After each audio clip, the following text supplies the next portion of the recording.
in detail. Defence Minister Rajnath Singh has said that the country's armed forces are capable enough to counter every situation apart from their duties at the border. He said the Indian armed forces are the best example in the world for their commitment and discipline. Singh was addressing the ex-servicemen of armed forces in the Kendriya Sainik Board meeting held in New Delhi today.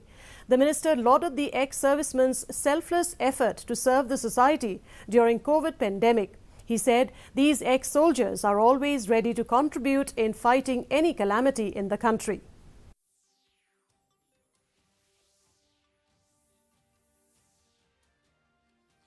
इसलिए हमारी सेनाओं की जितनी भी सराहना की जाए वह कम है। इसी प्रकार हमारे वेटरन्स भी फॉर्मली भले ही सर्विसेज से एग्जिट हो गए हों, पर उनकी देशभक्ति में, उनके जज्बे में और देश सेवा की उनके कमिटमेंट में कहीं भी किसी भी प्रकार की कोई कमी दिखाई नहीं देती है। जब भी देश को जरूरत होती है बराबर वो अपना योगदान देते हैं। और आप लोगों को याद होगा कि जब हमारा देश कोविड के संकट से गुजर रहा था तो सेनाएं वो देश विदेश में सहायता के लिए जुटी ही थीं।